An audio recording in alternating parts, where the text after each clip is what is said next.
would help. There we go. Crypto heads, it's a Goose with the Cryptic Paranormal Show. This is the first show back in studio on Karma Radio. Yep. What's up, Heisenberg? Not much. What's going on? Not much, brother. We are so excited to be back as usual, and we hold on here. Let me up. What am I doing? You're out of practice, man. Out of practice. That's right. Oh, there we go. There's those guys. So we are back in studio after a long break from thanks to this COVID stuff. Yep. But yeah, I'm excited. How about you? I am too. It's nice to be back in here. You're a little muffled coming in with that. Bring the mic up a little bit closer, dude. Is that better? That's not better. All right. All right. Our special guests tonight, we have our friends from EERIE Voices Paranormal Society, Chad CORNELL and Doug MALANOWSKI. Can you guys hear us? Yes, sir. Loud and clear. All right, here we are. How are you hanging tonight? You guys doing okay? Yeah, we're doing good, man. Enjoying the weather, finally. You know, we're getting some rain and stuff like that, but yeah, it's beautiful out today. Perfect temperature too. How things settling down up there in Erie from all the chaos over the last week? Yeah, not really. No, we're still we're still yellow. We're waiting for that damn green.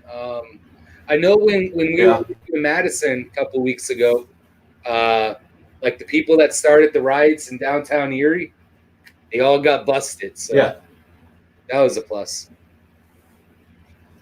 That's good. I'm glad people are paying for being. I mean, it's one thing to protest. I mean, I get it. That's our American right, and there's definitely a reason to protest. But I don't understand why people got into the rioting and the looting and all that stuff. I mean, it's not good. It's not the right thing. It just destroys your town. Oh, exactly. You're just destroying your own community. Yeah, and what you're trying to do, by protesting, you're trying to empower your community, not destroy it. So it doesn't make much sense. But I mean, a lot of it was from outside people, probably. Yeah. Oh yeah. A lot of people were coming in and starting chaos and trying to get other people, in trouble. So it's like I don't know. Glad it's yeah, right. So I mean, how with everything going on, how's that affected your guys' paranormal investigating? I saw you a couple of weeks at Mass, and finally we were able to get out. But you guys got anything else going on, or slow moving right now? I mean, we got some places set up, but it's just one of those things where some of these places we got to wait to get into just for the purposes of it's not just Doug and I investigating. We have a whole team that wants to investigate, and it wouldn't be fair for just us to do it. So, with social distancing and everything that's going on, we want to make sure it's safe for everybody, even clients. Yeah, see, I don't care that much for everybody else, so I'm like, screw it, I'll go. But, we gotta be nice. Nice. I gotta turn up comments here. I'm not paying attention. Yeah. There we go. Denise watch room? Yeah, I think so. Maybe. Denise is in the background watching her comments, and we'll have her on a little bit later. But so what do you guys how did you guys get started in the paranormal? I mean, I guess I could ask each one. Did you guys start together, or just did you guys meet after you were both?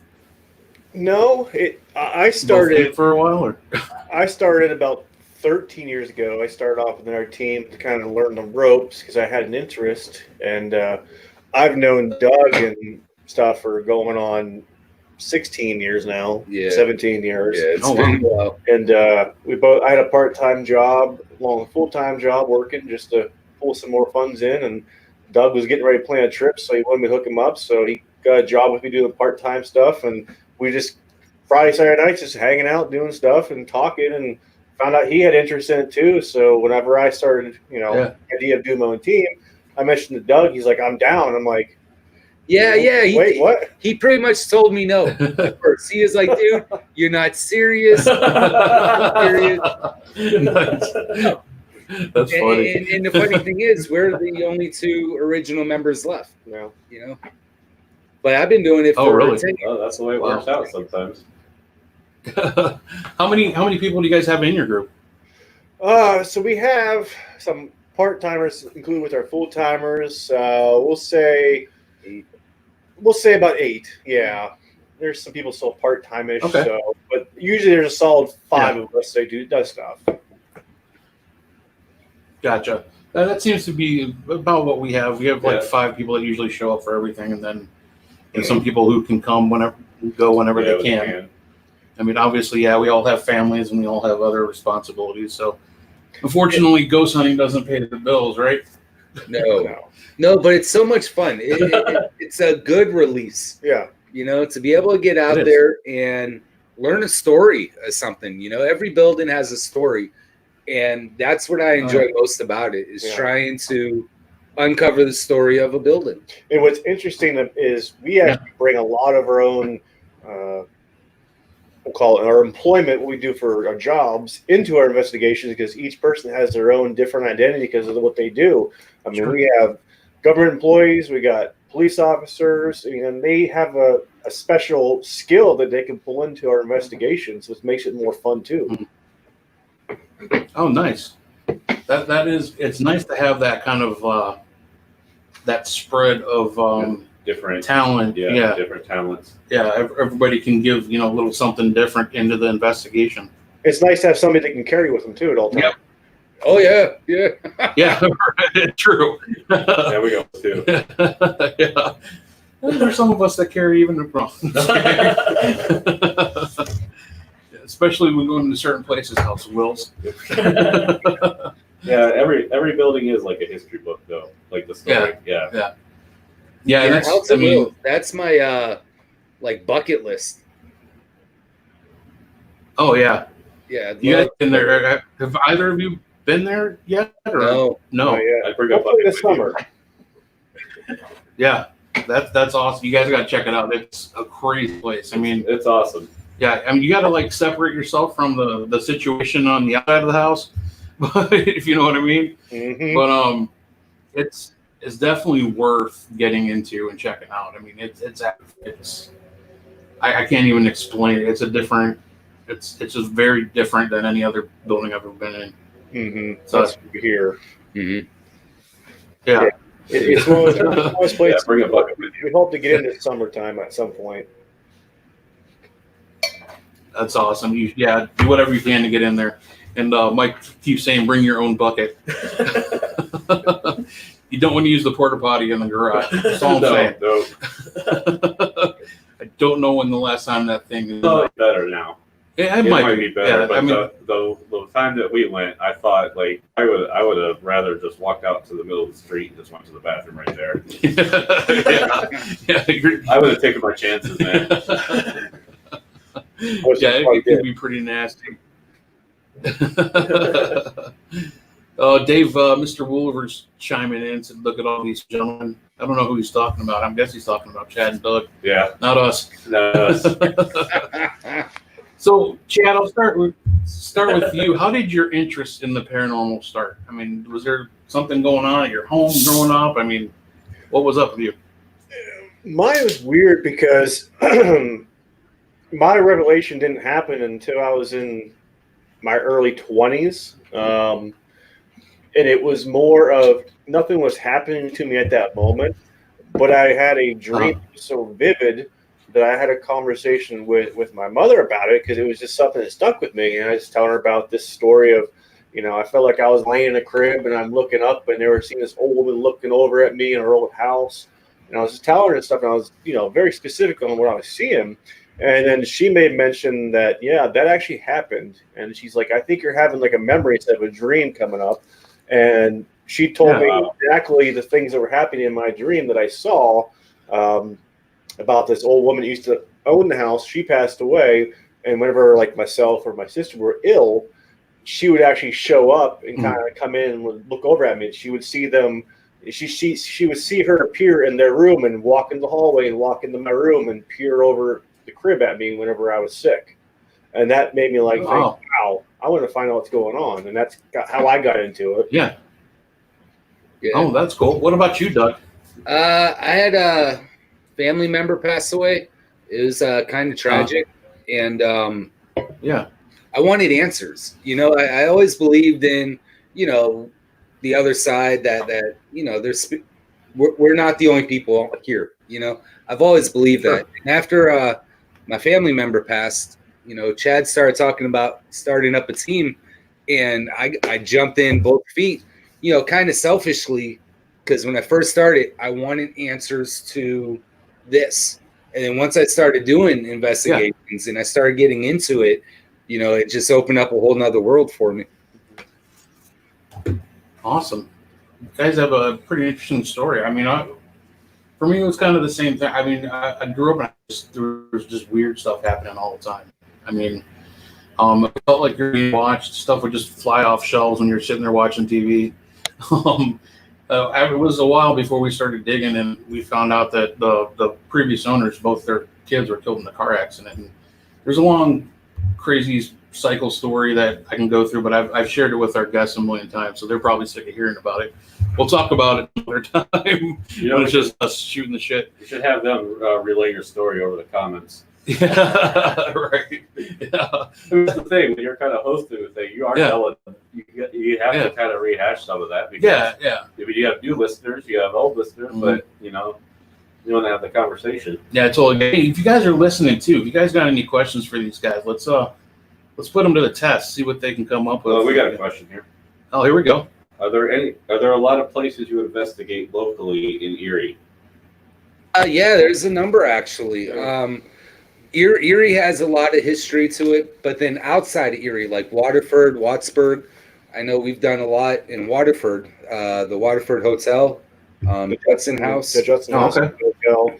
Yeah, I mean, it's tough in Erie too because there's a lot of historic locations that are owned by like historical societies that don't let us in. They're not keen about that kind of stuff. I mean, at one point in time, we had a relationship with our local historical society, but that person who was in charge of it, he ended up moving on to a different position somewhere else. So we lost that contact, and we did good things with them, but we haven't regained that contact where they're interested in using us for other ways of, you know, even raising funds.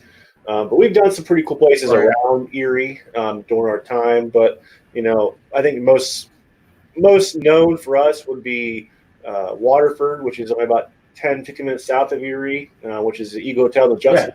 We've done that many times. We used to run a location in a suburb of Erie, which is in northeast Pennsylvania. It's a town called Northeast.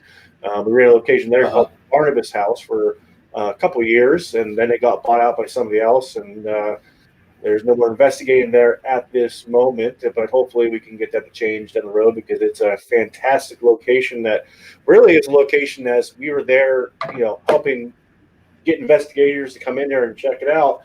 We got to do some investigations. And literally, it built a story that was just, it was mind-boggling us, the things we were capturing. Oh, it is amazing. Like when we first walked in the doors, you know, we could tell there was something going on, you know. The story has it is there was two priests that used to live there, and they had like some kind of orphanage type deal. And as we kept going, you know, we believe we were talking to like a girl in a white dress that was in her teenagers or teen years. And it was just amazing because every time we went, we would get a little bit more about why she was there, I want to say. But then we would get additional stories of like other things that pop up that was related to the building, like because the building was many things during its time. It was obviously it was a retreat for a holy retreat for some priests, and then it turned into a location where they would teach, and they would bring children in who basically were foster care, and then it was a old folks home for health reasons. They would take care of them. And then eventually got bought out. But I mean, we were sitting there, all like half of our team were sitting in this one location, which is centralized. And it was a chapel in this building.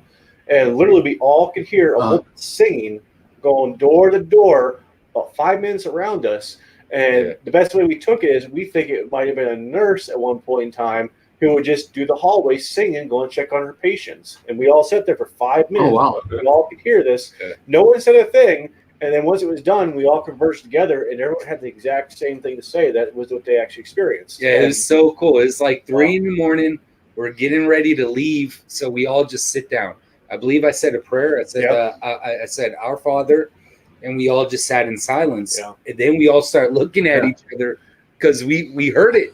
We heard the singing coming from the balcony. What was interesting too, because the location, there was actually priests that were buried in the floor at one point in time in that chapel, and there was an urn buried in the wall. Well, they were all removed at one point in time and taken elsewhere. But I think the spirit of some of those priests are still there because other investigators have caught a hooded shadow in the chapel, hunkered over. I mean, it was interesting to see how many different people are capturing things that built on the story that we had already started. It was a great place. Yeah, that sounds amazing. That does sound amazing. We had a question for you too. What location do you guys think you've caught the most evidence or had the most experience of that? I would say that place, the Barnabas House. Yeah. That and Madison will be top two. Madison, the Eagle Hotel in Waterford. I know we caught a lot of cool stuff there. We were in a room, like I know the flashlights are kind of hit and miss. Some people buy into them, some people don't. Well, we had, Well, we had 2 flashlights, and they were going off on command. So we had the flashlight for yes, right flash or left for yes, right for no, or vice versa.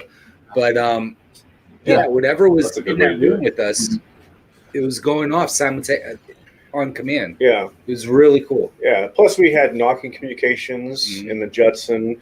But yeah, I mean, we've had some pretty cool stuff in Madison. Jesus, 2 weeks ago, 2.5 weeks ago, we were down helping you out. We were out doing stuff. Holy crap, that we had experiences. Oh yeah. Did we totally figure out what happened that night? Which time? Yeah, which time exactly? We caught some amazing EVPs. Yeah. Gotta narrow it down for me. We were in the wash area. The laundry. Yeah, what happened there? We just came out of the one room and got great EVPs. We was like, okay, we'll walk out. So we set a millimeter down on the old washer machine in the wash area. Walked in the back room and kind of just looked around talking. Walked back out, and an investigator, Mike and I were standing. We were facing the washing machine there, and Doug's walking out. He's like, who's turned on the heat? Well, here, Mike and I are watching the washing machine shake like it's on a spin cycle, but it doesn't run, and it's not plugged in. And we're like, what the hell? So we go to touch it, to grab it, and see if you could see it shake. We wanted to feel it. All of a sudden, the millimeter on top of that device, on top of the washing machine, just slid like a foot probably off of the damn thing. It was crazy. And it have us stare at it, and Doug was like, "What I miss? What I miss?" Yeah, I do remember you guys telling me about that. I thought that was pretty crazy. You guys were looking out. I mean, you guys were getting a lot of stuff going. It was it was weird for me because the energy seemed to be like really different walking back in to Madison, not being there for so long. Because it's been sitting. I mean, besides maybe Adam and a couple of the volunteers going in and out every once in a while, it hasn't had that activity. You know what I mean? The people coming in and questioning and, doing investigation. And for me, for the most part, for most of the night until the very end, it was pretty quiet. You guys were like coming back with all this like crazy stuff happening to you. It's pretty interesting. I meant to get up with you by the time it was. I was like around midnight, 1 o'clock. I was like, I had to tap out. I was physically done at that point. Yeah, I mean, Doug captures the EVPs. Yeah. But see, for us, it was complete opposite. It seemed like as soon as we walked in, we seemed to get a lot of stuff, and as the night went on, it kind of died down for us. But we were in bigger groups also. Like for the first 2 hours, it was just the 3 of us. It was me, Chad, and our one team member. Yeah.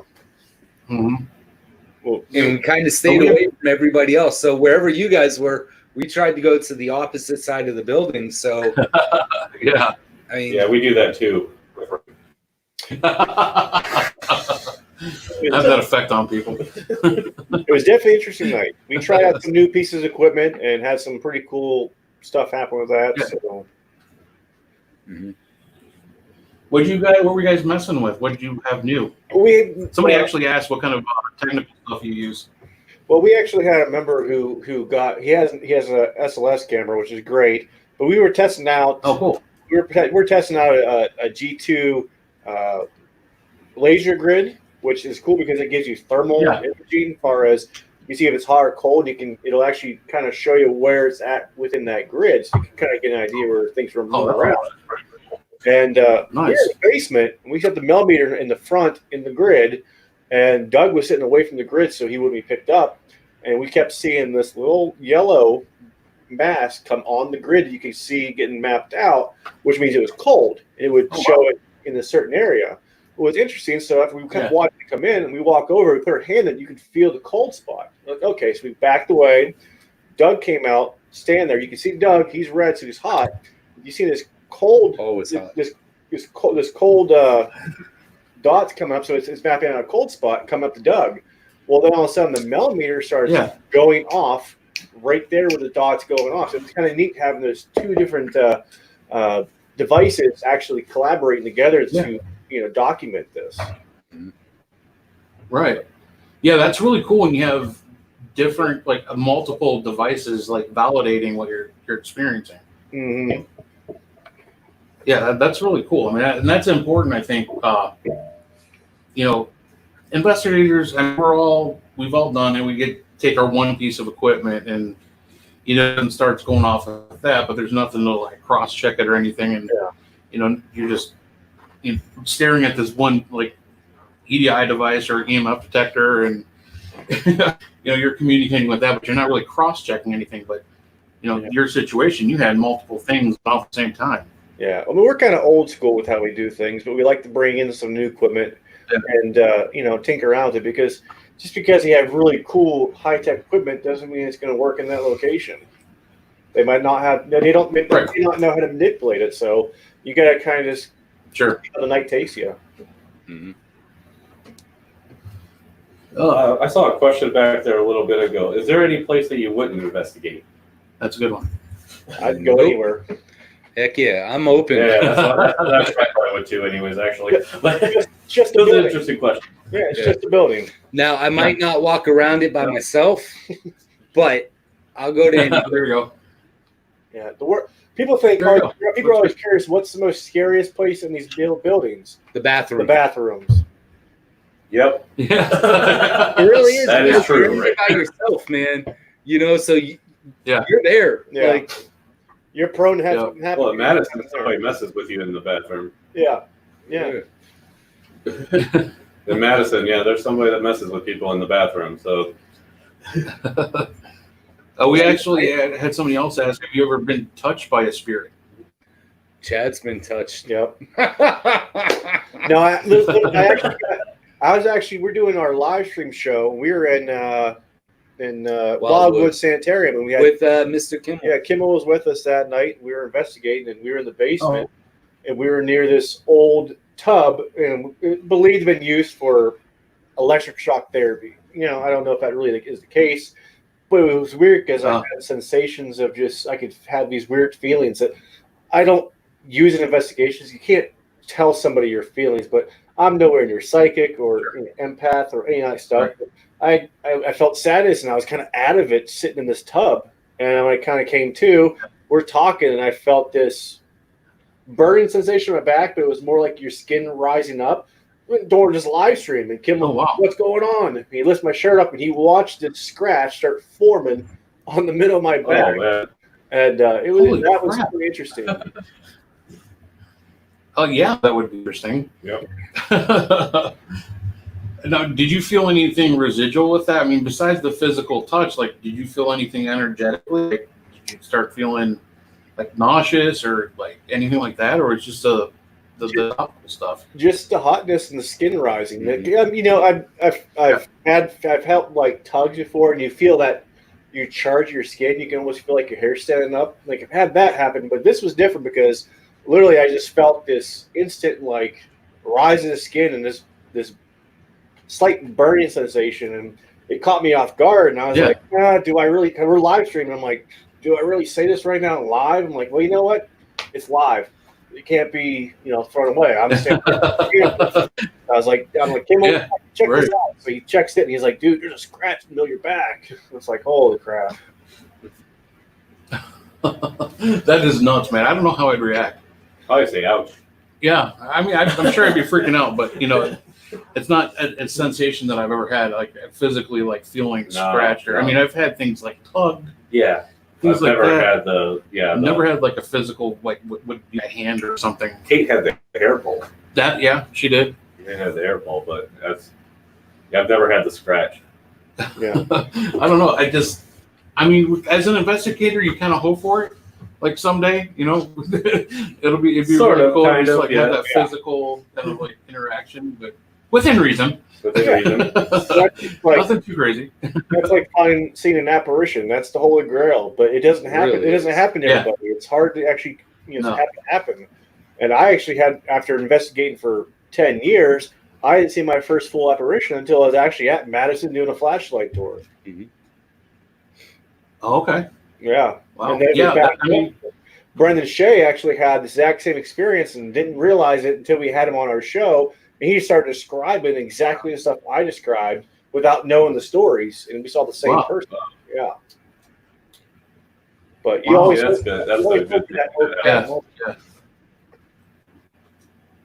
Yeah, you always want There was that. another thing.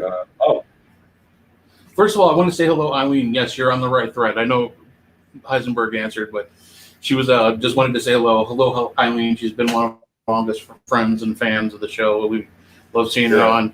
Her roommate, she's teammate, Tina Frick. Hello, Tina. We miss you.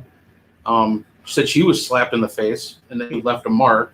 I know she's had some crazy experiences. I'm waiting for me to be able to do that to Ray, Tina. Yeah. Everybody just sits around like, come on, slap Ray, scratch him, do something, hurt him. I'm just waiting for Ray to ask that, and I'm going to answer it. Lacey has a question. Yeah. Have you ever had something follow you home after an investigation? Never. Luckily, no. Not that I know of. Wow. No. And you know what? It's more of us saying when we leave a location, a lot of us will say, hey, whatever's here, you're not welcome to join us. You need to stay here. You're not welcome to come home with us. But with that being said, if we were in a location where there were like children spirits, being the fact that we're fathers, it wouldn't bother me if a child spirit followed me home because they see us like a father figure. But I'm not speaking on Doug's behalf. Dude, I don't want nothing following you. At the end of every investigation, I say, you are more than welcome to go with this person, or this person. I kid. But Like I said, everyone wants that oh crap moment, and it takes a while to actually have that happen for somebody. Yeah. For Doug, it didn't happen until recently for him when we were in Dunkirk. oh yeah. So yeah. Dunkirk, New York, Dunkirk Lighthouse. If you guys are ever in the area, Yes. make sure you go. It is an amazing Yeah, place. we got to go to that. Yeah, I'm friends with Don Trainer. I've been dying to get up there. I got to get up there and then hang out with him up there. You say Yes, we you will not be We, disappointed. sorry, Yeah. It is. we, as in me and Mike and the team, we got to go see it. Yes. It's an awesome location. But we were up there filming, and my handheld, the battery died. So is me, Chad, another member from our team, and we had a special guest with us, Patricia. She's a blonde lady, mid-height. Yeah. So Yeah. she's downstairs. I'm holding the camera while Chad's changing the battery, and I'm going over telling him, what all experiences I had, before he came up. Well, as I'm talking to him, I see who I thought was Patricia walk behind him into a side room. So I go to call her like, hey, get over here. You got to hear about this. She was downstairs the whole time. Oh, wow. Oh, And dude, and I swear, I thought I seen somebody blonde walk by Chad into the room. It was amazing. Yeah. Amazing. We were doing a live stream at that point. We were just changing our external battery, and I just looked at his face. I'm like, what's wrong, dude? Like, dude, I yell for her. He's like, hey. And she's like, what? Yeah, He's like, she's she's downstairs? Like, he was like blown away. It was so funny. Yeah, it was amazing.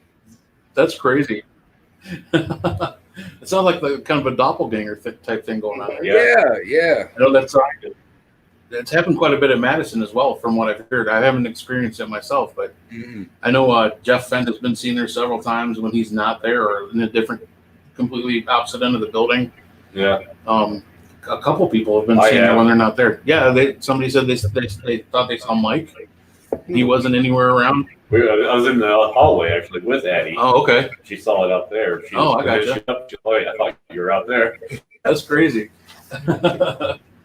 Yeah, that's not something I've experienced yet either. But I definitely taking something home with me. That's happened. Yeah, at Madison. That happens a lot. And it was funny. Chad mentioned I don't care if I wouldn't like be mad or like I don't want it to happen, but like taking a child spirit home with you, obviously for fathers, and I think we interact too a lot differently when we're trying to speak to children's spirits. Being a parent, you come at it at a different angle. You're not just like, hey, are you a kid?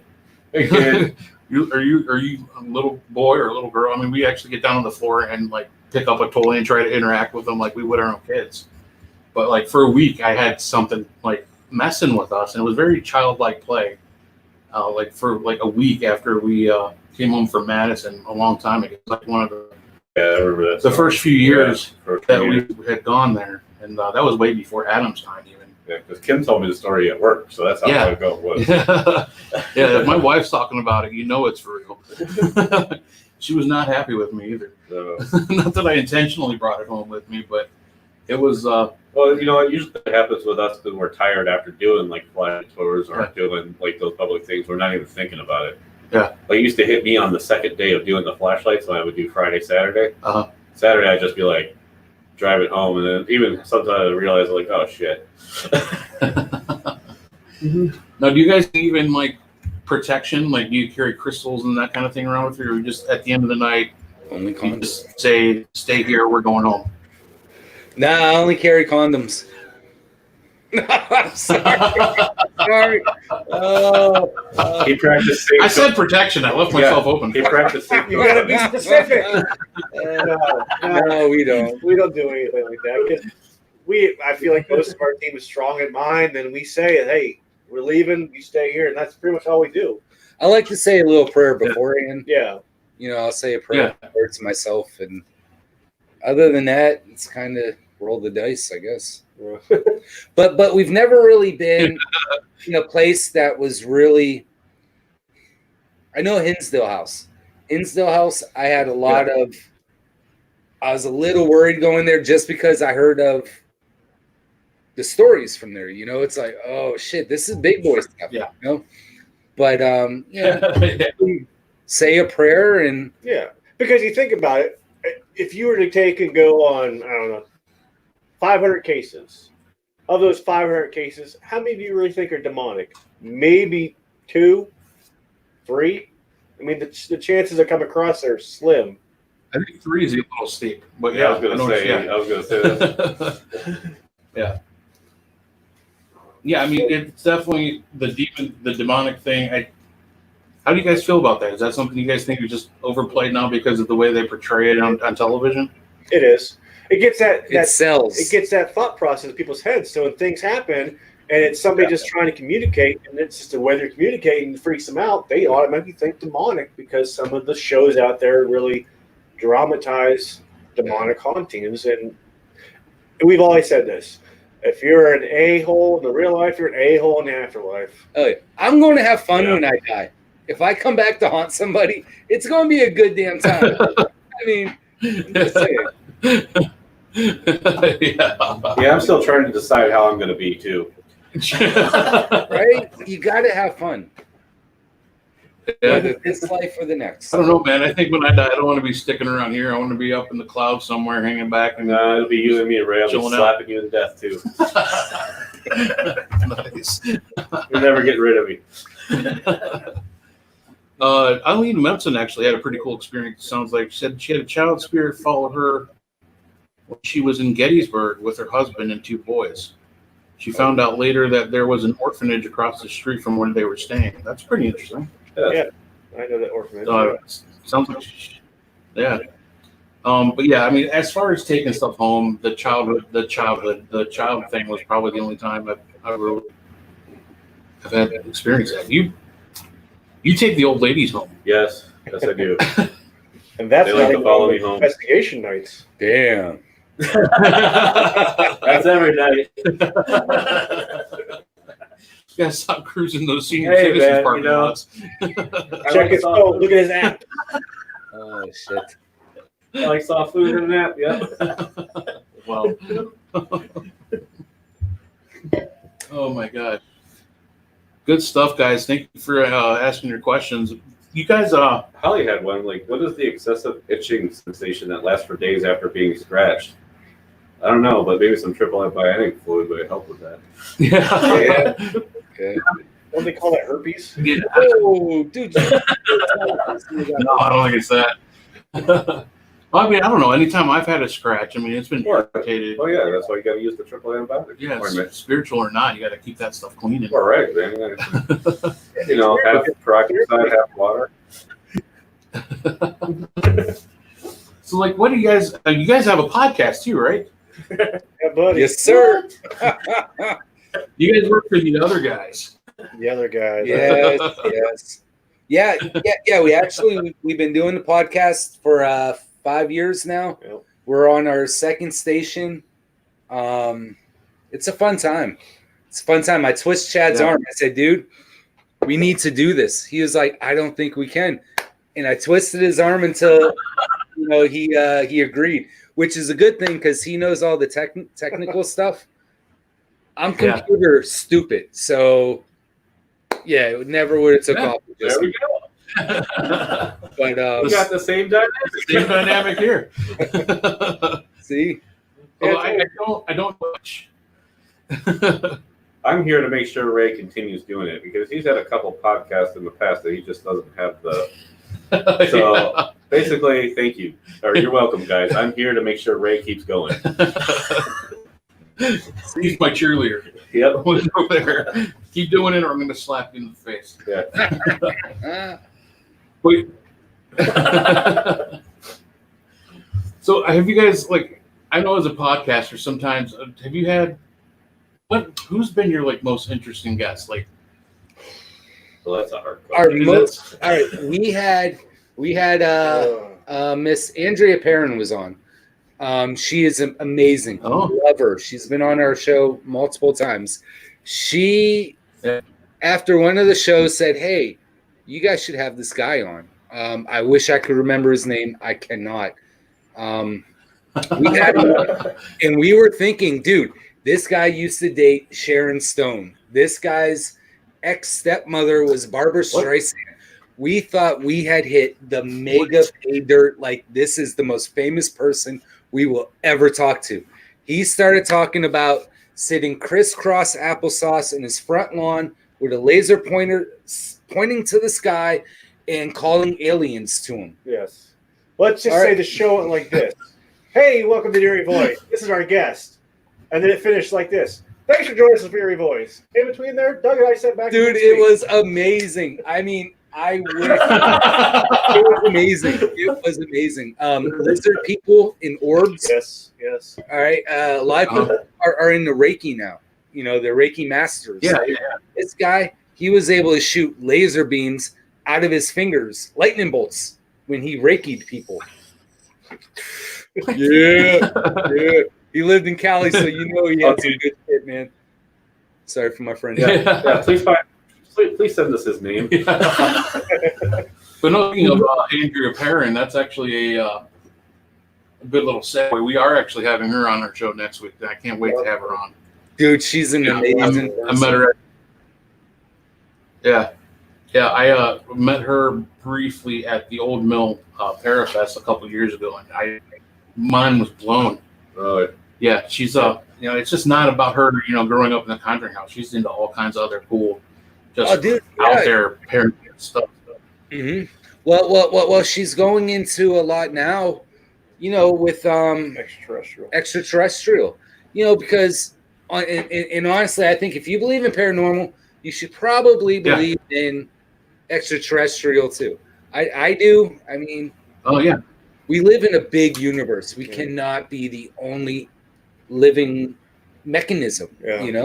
But I know she's working on a new book that dives more into that aspect. And yeah, you'll have a great show, man. It's going to be awesome next week. Yes. I can't wait. It's going to be interesting. Put us on the spot. Well, It's hard to pinpoint like most interesting guests because we've been blessed to have so many, but we've had them some different all aspects. Like we've had Bobo from Finding Bigfoot. We've got porn stars. Porn stars. Damn it.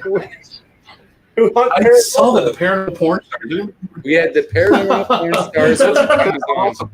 Yes. Yeah. And then we got guys that you see on television for ghost hunters. We got guys from, we got Scott Porter from Tennessee Wraith Chasers. But I mean, all the way down to Joe Perry. Yeah. Our buddy Joe. And honestly, I think the funnest shows we have is when we have people on that we know. So like when we have Joe on, we know Joe. So it's going to be a fun show. If we don't know you, we're not going to ask just the same basic questions, but we're trying to get a feel for you. We don't, so now if you come on the second or third time, I think it will be a better show than the first time because we know you now. Yeah, you gotta get for sure. I mean, you don't just randomly ask people like Dustin Perry, boxers or briefs. By the way, we did ask that. Yes, we did. Joe is an awesome guy, and he's so laid back and just like so open-minded about everything. We really enjoyed talking to him. I learned a lot of stuff. Yeah, smart guy. People don't realize he's in the medical field. Like he's like a freaking like in charge of a hospital. Yeah. Yeah, he's just not about the paranormal. He has so much expertise and knowledge just about a lot of everything. Yeah, he's an amazing guy.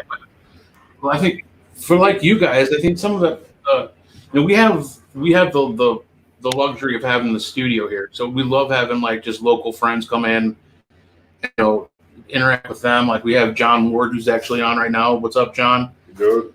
From Dead Republic, and they're doing documentaries. Sleepless in Salamanca was amazing. You get to have them in studio. It's just the Mad Crew. Yeah, the Mad Crew comes in all the time. Everybody except Savage. Yeah, April Savage, we got to get her on here. Yeah, she's scared. But yeah, I just like you guys. I think it's a lot. It's really interesting just having people just like us. We're not celebrities or anything like that. We just like to talk. Yeah, like to talk about the paranormal. It's really cool just having people in here that we know. Just like we're hanging out and doing a ghost hunt with each other. It's good stuff. Yeah. So let's see. I saw a question. Yeah, that's what I was looking for too. There was one I saw, but I went out and came back in by accident. Oh, nice. But Eileen had a good thing. As long as you have passion for what you do, I don't care who you are. So that's passion makes the key, makes the world go around. Yeah. Speaking of which, you guys have to go tonight, and you're only going to be on here for about another 15 minutes. You guys have anything coming up this year? Like any? Well, I know it's hard. Yeah, because with everything going on, and I still want to give everybody the opportunity that comes on to like promote anything you got coming up, or if there's any kind of events you guys got coming up want to talk about, or anything like that, or it's pretty much chill until this thing hopefully subsides. I mean, we obviously have the podcast every week, every Thursday. 9 o'clock. 9 o'clock. So we got always that going on Paranormal Warehouse. But I mean, we have the live investigation where we pretty much dive into investigating live in front of the audience, and they help tell us where to go. They help us investigate. We set up solo. They vote people in to go investigate by themselves in a certain spot in that location. They vote on that location spot and investigate for a half hour. We're getting ready to kickstart season 2, but that's just a matter of when places will start letting you come in. So that's really what's going on, and doing a regular investigation. So it's hard to kind of plan out right now with what's going on, but we're getting some places nailed down. It's just a matter of getting dates. Gotcha. And are you guys planning? I didn't know. I can't remember if we talked. Are you guys going to the Gettysburg Bash, or are you guys not going to that one this year? I'm not. I won't be going to that one, unfortunately. It's a matter of trying to plan. I don't know why. Yeah, my work sucks.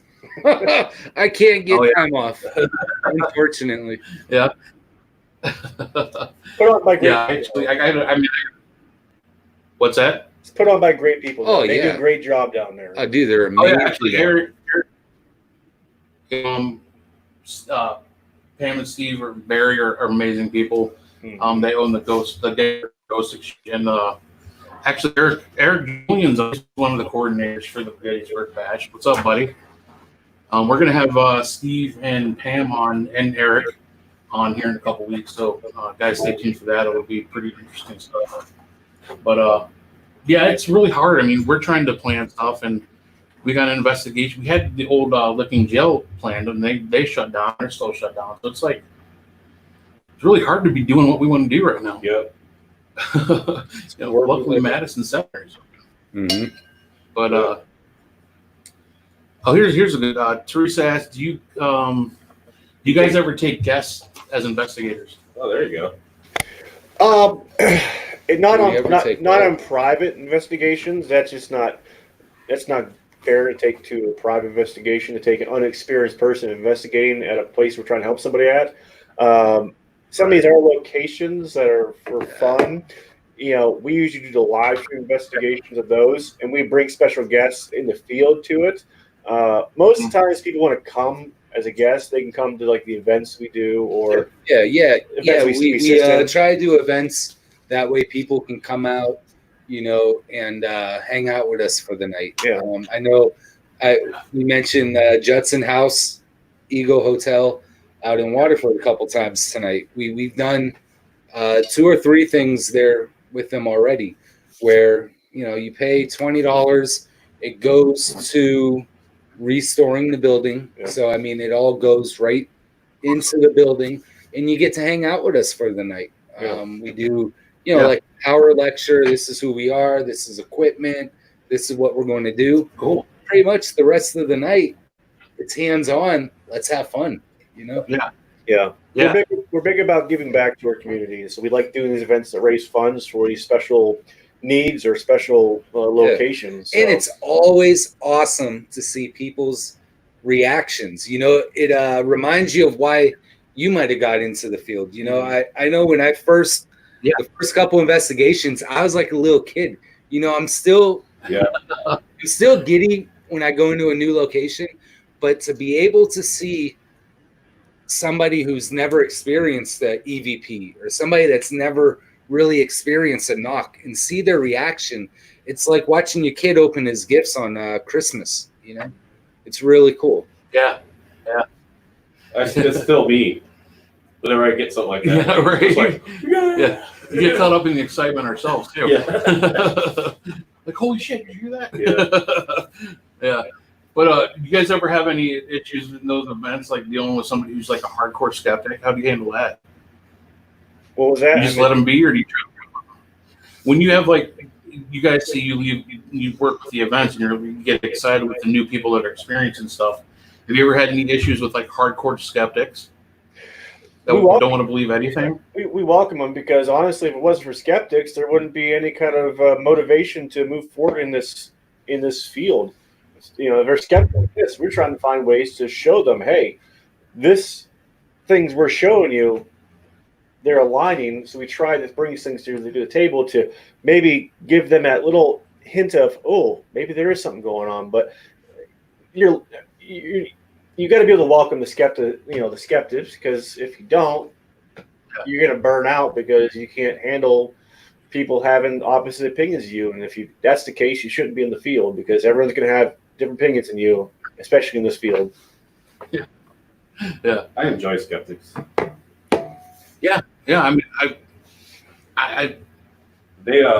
they're necessary. I mean, you got to have that balance between the believer and the skeptic. Mm-hmm. I like having skeptics on our team that want to question everything, because then there's validation. Right. Mm-hmm. Or through the problem. They keep it balanced. Yeah. I mean, sometimes I have heard things and seen things that I thought was paranormal, and somebody who's a little bit more level-headed than me, or Me. Yeah. Could say, hey, it was this. Let's check it out. Yeah, that was me falling down the stairs. That wasn't anything. What bothers me the most is really the fighting between teams. I think that's useless and ridiculous to me. I hate that. Yeah. But that's something that's going to happen. Yeah. Yeah. Anytime there's more than one person, there's going to be fighting. Well, unless you fight with yourself. I don't know. Yeah. I can honestly say our group right now, like as far as inside group fighting, we don't have that anymore. No. We used to have all kinds of drama with an older group that we were with. Oh my God. We cut the fat on that, and we ended up leaving and being able to join Dark Alley. It was a blessing because we're like friends. We're not really even like a work team. Well, I mean, even teams talking crap about our teams. That's ridiculous. Oh yeah. Yeah, that is ridiculous. Yeah, everybody has to be open-minded. There's not one right way. I mean, I'm sure you guys agree with that. Absolutely. We have to be. We got to be constantly learning, and we can only learn from each other. You know, I mean, I came from a group like that originally, where we weren't even out to like prove the afterlife. We went out and we just tried debunking everything, and after you get burned on that real quick. Yeah. You know, and especially when you're actually experiencing things that you believe are paranormal, and everybody else in the team is like, you know, no. And then you got like in between different teams, like you said, it's the same thing. Well, like, that evidence is crap, or you know, you shouldn't. You got somebody measuring the slope of the steps. Yeah, we got to work together, and that's the only way we're gonna improve this field and move it forward. Absolutely.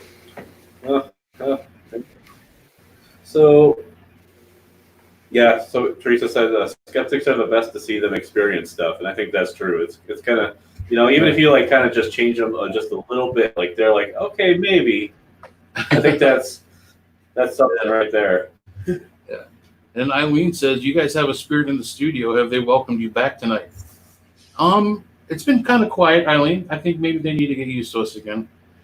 There's definitely one spirit here a couple times shut on us while we were sitting here.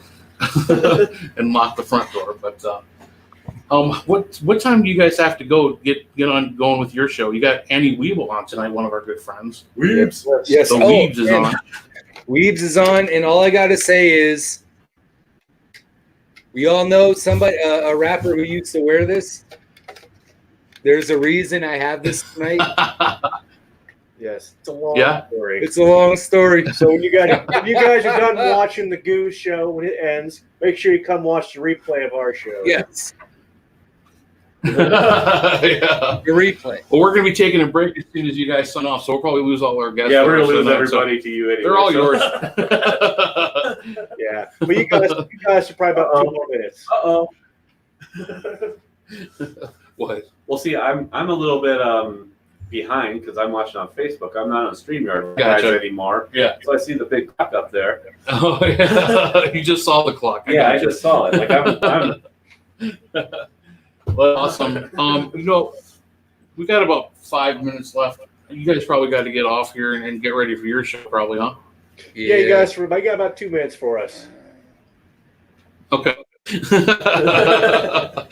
Well, we'll let you guys go because I know you guys are busy. I want to thank you so much for coming on. Yeah, it was a blast having you on. Dude, no question. We Thank love you. And yes. you guys. Hey, thank you so much for having us on tonight. It was fun. Yeah. Tell Weebs we said hi. We'll do. Yeah, tell Weebs we love her and we said hi. And guys, have a good night. Enjoy your show. I'll try to catch it on replay after we're done tonight for sure. Absolutely. And just everybody watching, check out Chad and Doug on the Eerie Voices Paranormal show on Paranormal Warehouse. Keep an eye out for their live feeds on Paranormal Warehouse. You guys do amazing work. Yes. Thank you, my friend. I think it was one of the first shows I actually watched when I started watching the podcast. I watched that for a bit. Yeah. You guys are great. You guys are laid back and cool, but we learn a lot watching your interviews and stuff with people. So. Well, yeah, I copied your guys' thing all the way through. Yeah. Yeah, we stole your show. Yeah, when we started, we're like, we're just going to be like Chad and Doug. Yeah, we're going to steal their show. We're going to go to hell and high water real fast. All you need is a beer and a sense of humor. There you go. Yeah, all right, guys. Some people, All right, guys. You have a good night. Keep on doing what you're doing. We'll talk to you soon. All right, man. Take it easy, you guys. Right. Have a good one. Yeah. All right, man. Have fun.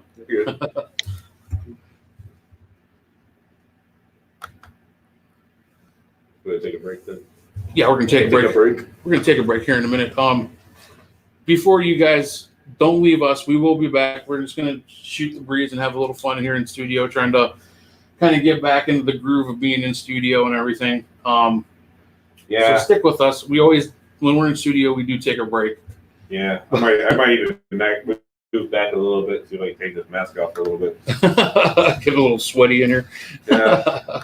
All right, but let me. All right, guys, we will be right back.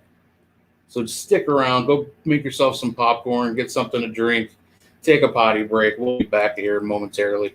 Yep.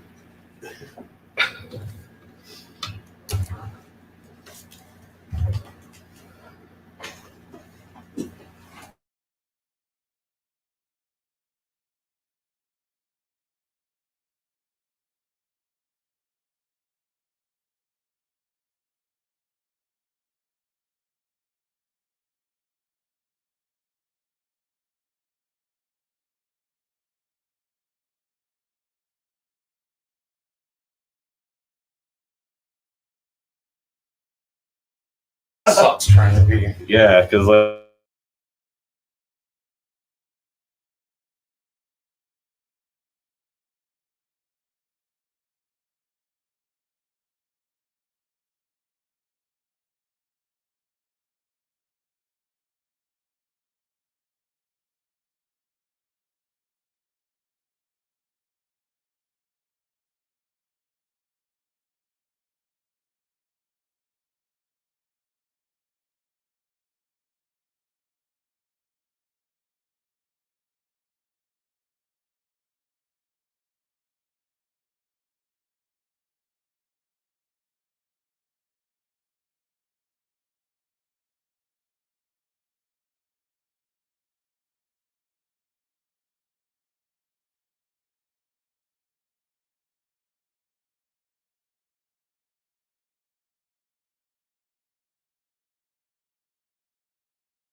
6 feet away.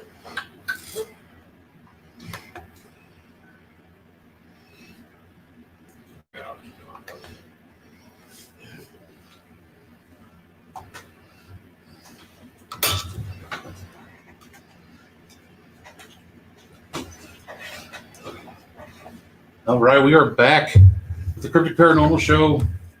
Sorry for the quick break, but we're going to bring our producer on. Is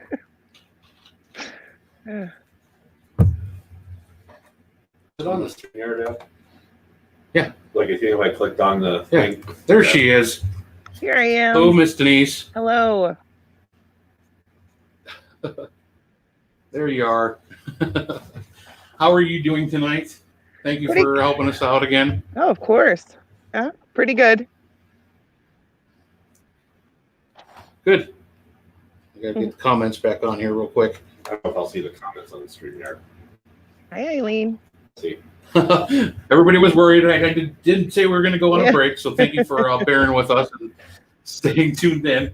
But we're just back in studio here at Karma Radio this weekend. Just trying to get back into the groove of things, being back in here. A little bit more technology to deal with when we're in here. But here we are. So hello, Alberta. Alberta. Sorry, I think I pronounced that wrong. Tony, what happened? I got nothing. You never have anything. We love you, Uncle Guido. Tony, I've told everybody that I have gotten the riddle right. Yeah. I haven't told anybody the answer.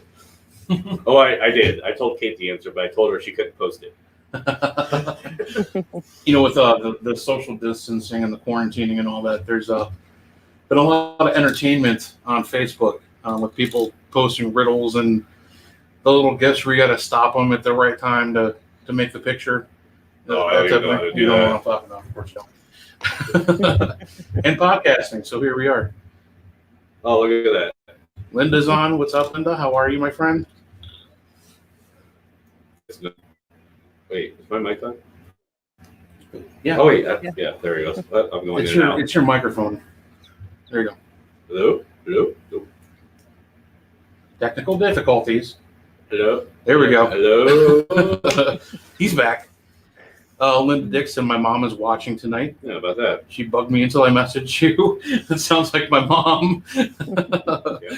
Thank you, Linda. I would love when you share your messages from my mom with me. I really appreciate that. It makes me very happy. No. Tina, welcome back. It's not 34, Eileen. Is she talking about the riddle? Yeah.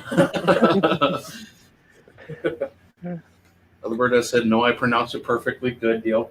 Good for you, Ray. Hey, I get things right every once in a while. It happens. Every once in a great while. So how are things at Madison this week? Anything interesting happen? It's good. It's been busy. Good. Yeah, we've had a lot of private teams in this week, which is good. Awesome.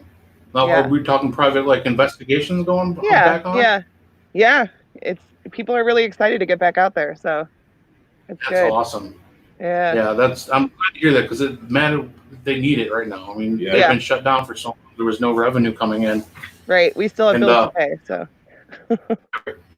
Bills to pay. There's always work to be done. You know, it's an old Right. building, needs upkeep, constant Yeah. maintenance. So People to talk to, ghosts to talk to. You know. right.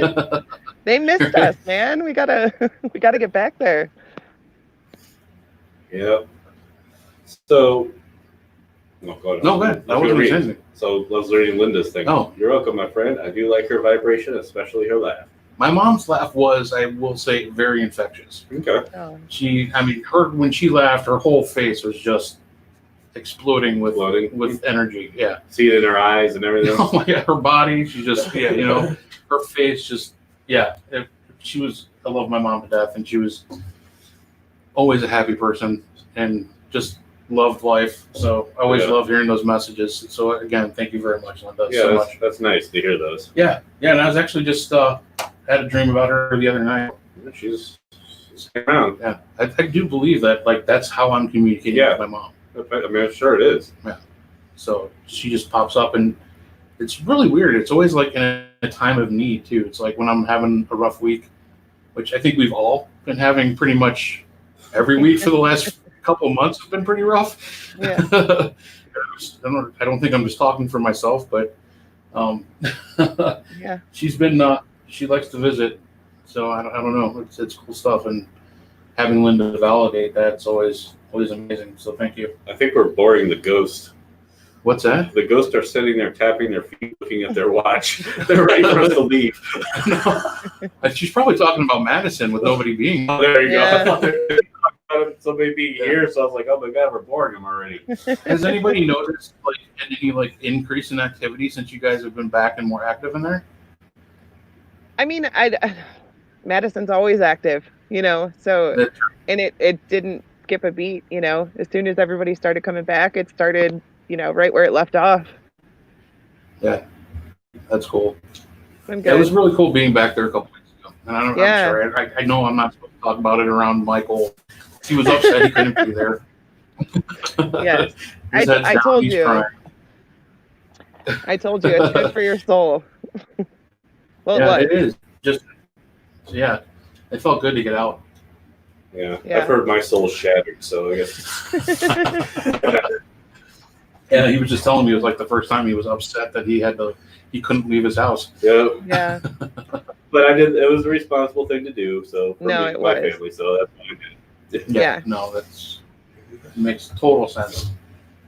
It's going around that people are slowly trying to come back out, but it Which seems is- like Which is why I'm still wearing the stupid mask while I'm in here, which I'm sure I'm pretty I could be 6 foot away from Ray, but still, it's the right thing to do right now. Yeah. Since he's wearing his mask, I'm not. I'm very well sanitized. Who would have thought Heisenberg was the responsible one? Yeah, right. Goddamn parasite. Exactly. Oh goodness. So if you guys have any questions for us, we're just kind of We're just chit-chatting like we were last week. Now that Chad and Doug, they were great guests. That was an amazing. Yeah, 1 that hour. was good. Yeah. Someday we'll have them on for 2 when our shows aren't crossing over Crisscrossing. each other. I kept trying to tell them we should have our shows like they're both on our show first hour and then we're on their show the second hour, but we're Yeah. broadcasting on both. That'd be really cool. Well, you know what? We're in the coveted Thursday night stream. Yeah. You know, so we gotta.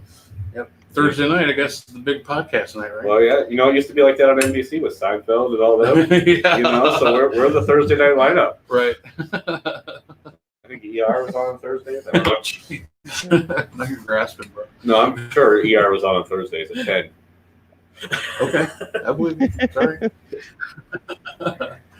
So there's like a lot of topics going around, on social media because with everything going on, there's really not a whole lot of active investigating going on, but Right. there's been a lot of things coming up.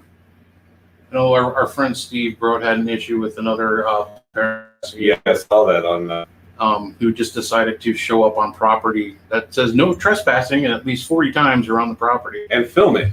and film the whole walk around and take selfies and whatnot. But I mean, Like, hey, I'm breaking the law.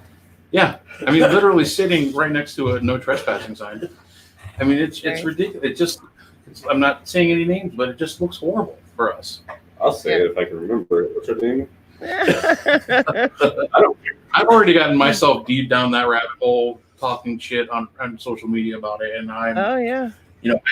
I don't like going down those roads, but sometimes I get lit up. Well, it's frustrating. Yeah. Because I know what Steve's going through. I know what he's putting into he doesn't own the building, but he's pretty much Working it. like the main guy doing a lot of the work and like coordinating stuff. So like when he sees this happen, he goes on the offensive, and very well he should. Yeah. But Paranormal Expeditions. that's the name of the ladies group, which I think is just her basically. Oh. Well, there you Yeah. go. I kind of said it. That's all I can remember. Yeah. I think her name started with an R. I don't know. Yeah, I'm gonna say the name. It's not worth going that far down the rabbit hole, but No. it's just don't trespass. There's ways to do it. You don't always have to spend the big bucks to take a tour. I mean, Right. just do it legitimately. Like Right. Madison, you have so many different ways to experience the building. Yeah. Well, they're still kind of working on that one, right? Yeah, it's not even ready really for the public. It's not safe. Yeah, and that's the thing. Like, things aren't safe. If there's no trespassing, especially on a building that's just starting to get kind of going back up again, there's stuff in there that you probably don't want to like even come across. Like, there could be floorboards, roofs issues. Like, it's for your own safety. Plus, it's respectful not to do that. Yeah, there's a lot of hazards.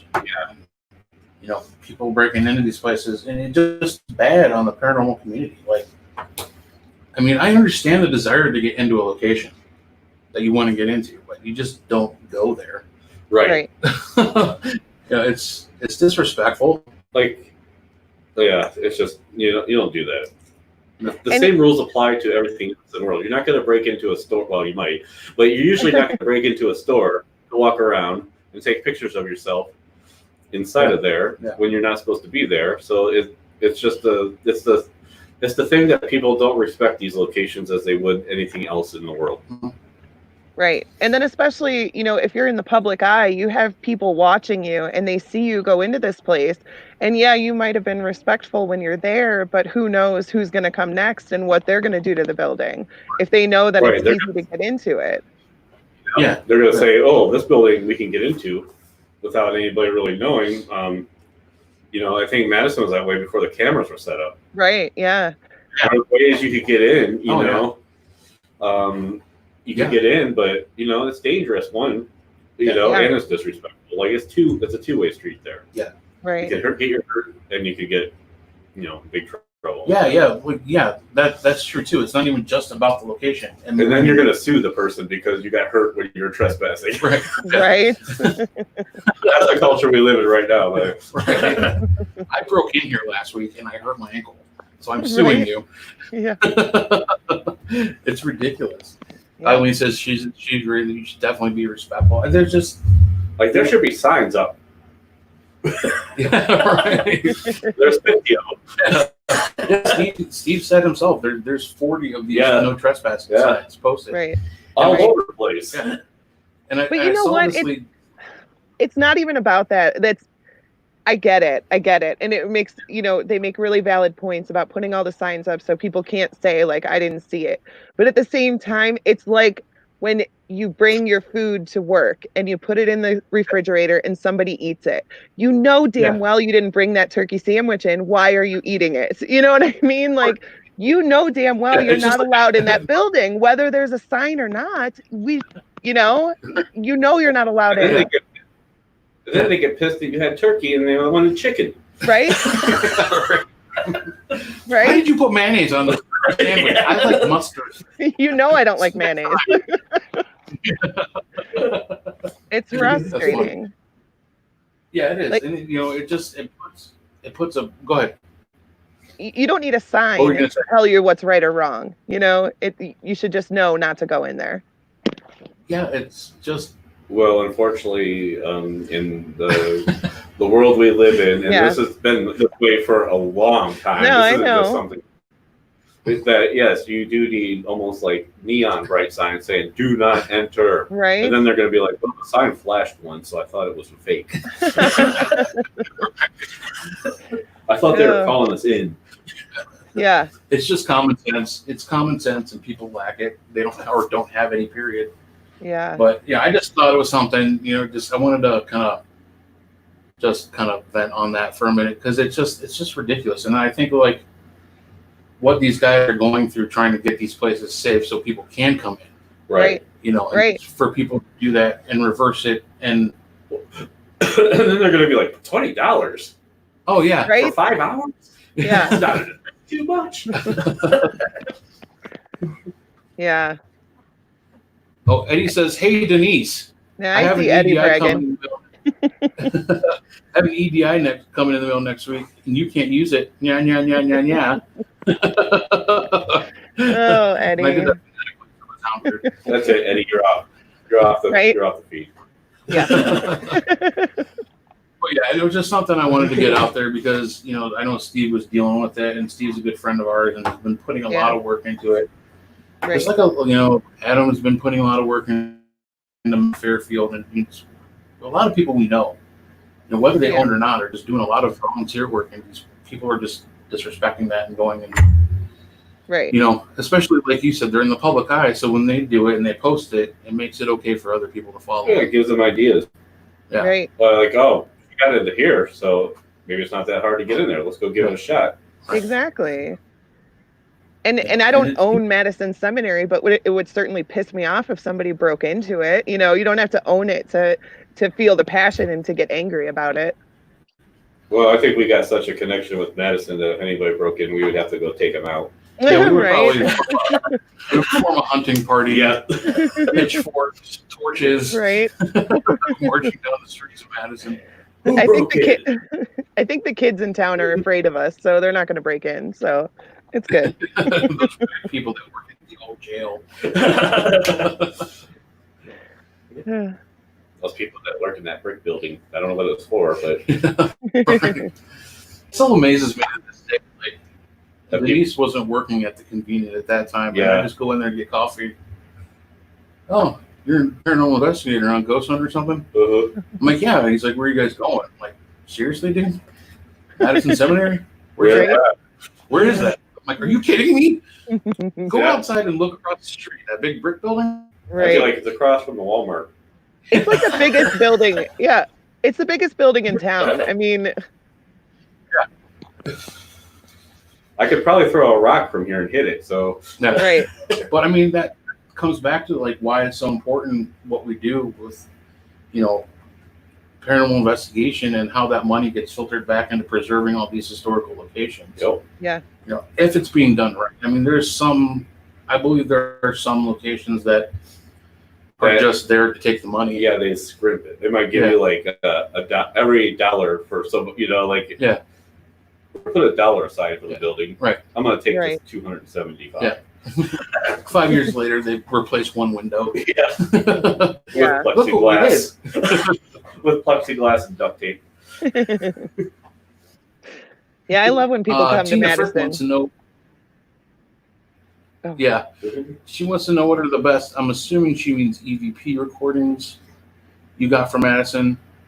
God, there's so many. Right? Yeah. How do you narrow it down? I mean, there's so many. Yeah, Like that's the great thing about that place. Like it's just I mean the guys, the EVPS guys, they got some pretty cool stuff. A couple weeks ago when we were there. yeah. Legit. I mean, these are like. I mean, I hate throwing out the classification because I think that's all bull crap anyway. You either hear a voice or you don't. right. But, I mean, if you had to throw it out, because I know a lot of people use the classification, they're definitely like Class A. Yeah. Like you hear voices clearly speaking. Is it Class A or Class A1? Don't get that technical. I have no idea. Class B3? I just know A through C. Class 01, -2? Jackass. Yeah, the ones they were getting a couple But no, weeks ago, they sounded like somebody was in the room with them talking. Like they were very clear. Yeah, they were very clear, and it was like somebody was talking while they were talking. Right. You could very easily hear Chad and Doug, and I can't remember the other gentleman that was a member of their team that was with them. Mike. Was it Mike? Yes. I was even Yes. there. And that's the gentleman who was saying it was great. seeing Yes, you that's last how I week. do. Yeah, okay. Yeah. Okay, Michael, it was great seeing you there last week too. He's listening to their show. Yeah, he's probably over on their show now though. But they're gonna I remember when I was I filmed with Ectovision. It was right towards the end of the old regime there, the owners. We got a woman humming, singing. They had just a static recorder running, and this wasn't even over like a handheld voice recorder. This was on their video camera. You heard it here first, guys. You heard it here first. You heard. It was actually caught in the laundry room area. It was just a woman like humming, singing, very low, but it was definitely a female voice. Yeah, the laundry room area is a underrated place to be. Right. Like that's a great place. I can tell you, I have one of my best DVPs. I might still have it. See, the problem is my folders get filled up, instead of like transferring to the computer, I just erased that whole folder. But Nice. And I do it on purpose this time, not last time. Last time was an accident. This time that's why we also call him Sir Mikey Erase a lot. Yeah. So I was there, it's true, and I was doing a flashlight tour, but it was me and these two girls, and I was telling the story because I was there. I was standing in front of the drunk tank area. There used to be a light that would go on. Yeah. One of the the sensor lights. Oh yeah. And it wasn't on there. And I was telling the story though, that how it went off once, and I was recording because there was only three of us all together. And I got one that said it was me. I said it because I said something set it off, and I got it was me, and it was a guy's voice, and it was only me and two other girls. So that really kind of validated it a little bit for me. Like if it would have been a girl's voice, I would have been like, did one of them breathe weird or something like that? But this was Right. it was me. It was a guy's voice. Yeah. I gotta see if I still have it. I hope I do. I hope I didn't erase that one. I really gotta start transferring them over or something. I don't know. Real quick, hello Tommy. Thank you for tuning in. We're just kind of shooting the what about Madison Seminary because that's one of that is our favorite location. That's Somebody right. asked us about EVP. But it's weird though because like we've definitely got a lot of EVPs, but a lot of what we've experienced has been like seriously like sight or sound with our own ears, like disembodied voices. Mm-hmm. I don't know. Have you ever been touched there yet? I mean, have you been yanked on, pulled, pushed? Yeah, quite frequently. It's not anything threatening. Like I've never felt threatened by it, but it's definitely noticeable. Yeah, it's been a lot of physical like energy stuff too. Like when we were there last time, that whole episode with me at the end. Yeah. And the Civil War side, just being encompassed by nothing but dark. Yep. Just like the light was being sucked out of the room. Just around me though, like I guess there was light everywhere else because I mean, I could definitely tell there was light coming in when we first went in there. But it's like as soon as I sat down and started focusing on the room, just that darkness just enveloped me, and it was crazy. And it was all over you and nowhere else. I could see everything else in the room. Yeah, and that's just I was even like, I went through it and I felt it, didn't like the feeling, but I was more freaked out when you guys like validated it. Yeah. Yeah. Like, you good? You were deaf. Yeah. I'm like, okay. But, when you're going through that, you don't know if it's just your mind messing with you. Right. Or if it's something else. And I'm learning to just go with my gut instinct and know that it's something else. And at some point, you have to separate yourself from that. And you have to protect yourself and just get the hell out of there. Yeah, I'm glad you did. Right. I feel like you would have thrown up if you would have stayed much longer. So I'm glad you left. Yeah. And nobody wants to clean that up. Yeah, No. No. I don't Beef get jerky paid for that. and Mountain Dew, I didn't eat. Right. I would have cleaned it up myself. You guys know I'm good. Beef jerky. Eileen asks, what's the other place you investigated? Use the one with the lion statue. That was Farnham Manor out in I think it's Brecksville now. It's right on the Brecksville Richfield area. It's an old house. It's one of the original settlers of the area, the Farnhams. It's a place I need to get the group out there. Yeah, I've never been really there. cool place. They keep it really nice. They keep it really nice. Keep it really nice. And actually the house itself, the actual mansion, was somewhat quiet that night. I mean, there were, just as you do this, as you investigate long enough, or you're out there ghost hunting long enough, you start feeling different things. You could start feeling pockets of energy where things might happen and kind of lead you to certain areas where you might get some activity. The house itself, though, that night I just wasn't feeling it. I'm not saying it wasn't haunted because I've seen and have talked to other people that have been there, and it's been amazingly active. It just any given night. But there is a little what do they call those little houses? Carriage house. Carriage house. There's a little carriage house outside on the opposite side of the driveway on the property there, and the much smaller house. It was much more disrepair. It's basically used for storage, but they still allow investigation in there. And that was some of the craziest shit I've ever experienced. Well, that's what I'm gonna say. Like, you know, sometimes maybe because, like, I bet you a lot of people spend a lot of that time in the main house. Yeah. You know, so that was, you know, so they're like, you know, you go in some place that might not get as many people. Mhm. You know, that night was probably like was off the hook. Yeah, because I went out there with another investigator, and we were walking around, and we're just kind of we're not really like actively investigating. We're just kind of checking the house out, and we're walking around, and there's this little weird fisherman figurine. It was just another freaking little freaky doll that I didn't like and I didn't want around me, but it was upstairs in a separate room. And as we're walking around, we go up the stairs. There's nothing on the stairs as we're going up. Because God forbid, those stairs were really steep and they're old and they're, you know, Yeah, I know. it was kind of, there's like nothing to hold on to. I mean, we've seen these stairs in many different other locations. So Yeah, I have an idea you know what you're I'm saying. talking about. Yeah, the old decrepit building falling downstairs that you probably shouldn't be going up, but you are because you're an adventurer.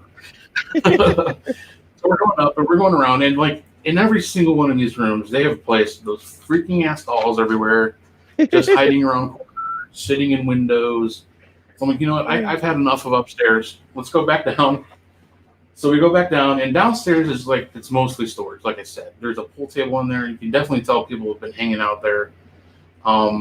You know, there's an ashtray full of cigarette butts, and you know, it was a party room because they used to have, and they still do, I believe, have live concerts there, like during the summer on the property. Oh, cool. So we go downstairs and we were walking around. We just do a loop around and we come back out. The stairs come down right to where the door comes in from outside. Okay. So like when you open up, you go up the Upstairs. stairs or you go left or right. Okay. So we come back around, and the woman that I'm with, she's like, dude, look at the stairs. And I look at the stairs, and about 4 steps up, right in the middle of the stairs, is a freaking ass fisherman figurine right in the middle of the stairs. Uh-huh. I'm like, you got to be freaking kidding me. Yeah. Nope. Are you I'm out. screwing with me? I like really thought she was screwing with me. Like she just like snuck it down because she knew I didn't like it. Decided to display it in some obvious place to freak me out. But she started freaking out herself, and I could definitely tell she was like, this is not right. Right. So, you know, and then that's when the awesome stuff right there. Yeah. I mean, yeah, great, awesome. I don't like the figurine. They're freaking me out, but like I've never had that kind of thing happen before. Yeah. Besides at Madison when that doll was moved. Yeah. It was wasn't it on the armchair? It was on the arm of the chair, yeah. We went back downstairs and we came back up and it was sitting in the chair. Yeah. Yeah. And we were blaming Shelly. We thought Shelly at some point or somebody had snuck up there and moved the doll. Like we know Shelly. I mean, Shelly's like, we don't bother you guys when you're doing a private investigation. We don't go in the building. No. And I think we could have broken Shelly. Right. Tommy's like, that's so cool.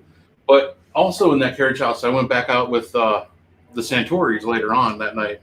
It was like right when we were getting ready to pack up, and I was tired. You know, at the end of the night, you're just kind of like going through the motions of investigating. You're like, it's like you don't want to leave, but Yeah. you have to. You just gotta like, Yeah. Let's go try it one more time. Yeah. It's like at Madison, like the extended end of the night porch time. Yeah. We're just sitting all sitting around like, well, maybe we should go back up. And then we Right. talked for about another 15 minutes. There's nobody to go back up those stairs. But we went back in the carriage house. I didn't even go upstairs. And I know that we weren't the only ones having crazy stuff happen to us there because Sean Gilmore was there. Oh. Him and actually Mama Ruth was there, Andrea Rufner. And they were having crazy stuff going on, like banging and stuff in the top floor of the carriage house. So we go back in there and we're just doing like a quick EVP session. Kathy's just kind of slowly, very quietly walking around the house. And I'm recording the whole time, but the lights were on, didn't feel anything, you know, nothing weird or out of whack seemed to be happening. So we go back in the other, we're packing up, where I'm like listening to my recorder. And this recorder's like the DR60, the Pandora. Yeah. But it's like the newer version that like everybody buys for like, instead of $5,000, it's like $300. The DR60 plus 2.5. yeah, that one. Yeah. Very nice. So we're sitting around reviewing it, and I'm like, I think I wasted my money on this recorder. because it's not as good as the Panasonic DR60. And I'm like, I listened to everything they recorded, and I put it down. I'm like, I didn't hear anything. And I saw Tony Santori was losing his mind. He's like, dude, I have to rewind that and listen to that again. You did not hear that? I'm like, what are you talking about? So I listened back, and like, my jaw just dropped. Because I'm listening to this, and you hear me talking to Tony. I laughed about something. I hear Kathy kind of talking, like asking questions. And then all of a sudden, you hear this voice come up from underneath what we're talking about and just say, I'm so fucking bored. Oh. And I'm like, what? Like, very loud. This was like not any of our voices. And it almost sounded like either like a teenager-ish boy that had a little bit of a higher pitched voice, or maybe You're like, you little punk. I'm gonna. But then right after that, I'm so fucking bored. And then in another voice, almost like a female voice, I hear, are you still waiting for your girlfriend? Oh, wow. That's awesome. Very, very loud and very succinct. I still have the recording on my phone. Yeah, that's a long EVP too. Yeah. And it was, here's a class. This was like whatever above a class A with. Class A plus 2? Yeah. Like I had to, I had to ask Kathy Santori if she remembers saying anything like that, because it was a female voice, but it didn't really sound like her. Why would she say? And why would she be asking, "Are you waiting for your girlfriend?" Yeah. Yeah. But yeah, I'm sitting here waiting for. I'm married, but I'm sitting here in this carriage house between you two, waiting for my girlfriend. You know? And I'm fucking bored. Which I never am at a ghost hunt. But whoever's in that carriage house is fucking bored, and I think they were messing with us. And they're waiting for their girlfriend. Yeah. That's crazy. Yeah, Eileen said she heard it. Because when I got home, I was so amped up after that. I'm like, damn, now we're leaving. Right. Even oh, God, that's the worst. Yeah. Yep. Because I hear that as we're packing up, I got the best EVP I've ever captured. And you're like, no, we gotta go now. No. It's like all of a sudden to get all that energy back. Yep. It's like I just drank like a case of Mountain Dew. It's amazing how that happens when you get something like that. Yeah. Because you could be like just dragging ass, man. And then you listen to something, you get that, and all of a sudden you're re-energized. Right. Yeah. You're like ready to go again, and we're packing up, putting everything away. So like 4 o'clock in the morning when I get home, I'm like, I gotta share this with the world. I don't care what time it is. Right. So I did like just a video recording on my phone, and I played it like on my phone, and then I posted it on Facebook. So if you go through my videos or anything on Facebook, it's there. It was just the craziest EVP I've ever captured in my life. Yeah, how about so that was a very long answer to Tina Frick's best EVPs I ever had. Hey, sometimes we need to fill the time. Yeah. Because that's what we have to do. Good call, man. Hey, John Ward's back, so that's good. Hey, John. Thank God. Thank God, John. John, if you're listening, I know you're watching right now. I know you had some kind of big announcement on Sean Gilmore's pre-show yesterday to the Into the Abyss Paranormal. Sean's had a pre-show now? Oh, he was just doing a live with John about some kind of big announcement, which I missed, and I forgot to go back to. So, John, if you want to shout it out, I can share it with everybody. What was the big announcement? Tell us. Hopefully, it was the announcement of what your next location is. Yeah. Oh, food. Are we talking about food? Is that your big announcement? Like, if you want to talk about food, John, I'll go on any subject. Yeah. I mean, I just had some. I've been in the mood for cheese pizzas lately. Weird. That's all I've been really eating. Yeah. Are you pregnant? Well, I am wearing a mask. That's a very specific thing. I don't know what wearing a mask has to do with that. That's true. It's right? Protection there, I guess. I don't know. No, John, we actually weren't talking about food. We were talking about EVPs, and then I saw you come on, and I wanted to know what the big announcement was from yesterday. But yeah, I'm not Sean Gilmore. Maybe I don't rank. Well, we don't have a pre-show. Yeah, that's true. Yeah, we don't have a pre-show. We've got to start doing a pre-show and have. Maybe we should do an after show. No. There's no after show. I'm like ready to fall asleep by the time the show's over. I'm ready to fall asleep during it sometimes with you. Hey, But whoa. God damn. Oh, you know, we're back in the studio. I feel a little feisty. Yeah, A little right. sassy today. First time we've seen each other physically. And Yeah, months. Yeah. So I feel a little sassy. John Ward is clearly not listening. He keeps commenting, No, but not he's not. answering the question. What? He said he doesn't know what the big announcement is. Oh God, Ray's making up stuff now for ratings. Maybe it was Sean. Maybe it was Sean and John was just on. I don't know. I'll have to go back and watch it myself. Ray's making up stuff for ratings, guys. Oh wait, this is our show. Yes. Yeah, big announcement. We'll just make one up, John. Yeah, just make something up, John. Yeah, something. we need an I would bet announcement. you $10. It was Facebook glitch and it was some video that they shot like last year. Probably. It was probably the announcement from his original document. We're gonna make Right. a sleepless. I bet you that was it. I bet you almost $10. There it is. There's our guy. I missed it. Yep, there's our You guy. can tell we're back in the studio because every time around this time there's The some drag hot rod racer is driving out down there. the road. I missed you guys. But yeah, I don't know. That's probably the best thing going back to the EVP thing. I think that. Well, you know that recorder is that the Pandora looking one, right? Yeah, but it's not the actual. I know. It's like the. But you've had 100. that one's been involved with different things. We had a really good EVP at Shalersville. And you were trying to set it up that Yeah. that day. Yeah. You know, I got it Yeah. on mine. It was Kendall, you, and me in there, Yeah. and it was like, "Can you back away?" Yeah. Because you were like trying to like set it where all the dolls were. Yeah. And like, you know, we pulled it back later. We listened to it, and it was you could hear yourself because you could hear Ray fumbling with it. It's like I think it's on. I don't know. I can't get it. Where's the one? So that was, you know, we were laughing with that. Yeah, that was funny because I was literally like getting Aggravated. Yeah, because you know how I am when things are not going right. Right. I start getting. He was aggravated. I was laughing I was laughing. I was ready to go into Goose Smash mode and just destroy the $200 recorder. And then, like, on the other recorders, we got, "Could you please back away?" Or something like that. It was a girl's voice. So it's like, "Could you please back away?" Yeah, and if you watch the Paranerd on YouTube, you'll see the Shalersville investigation. That was my first shot at a YouTube video for a full investigation. Oh, yeah. The Paranerd channel, and I actually played that EVP, so if you check that out. Let's see. Somebody's got their media on or something. Tina said, Heisenberg, Katie and I love you. Because you're just thank crazy. you. I am. Feeling frisky. I'm sassy.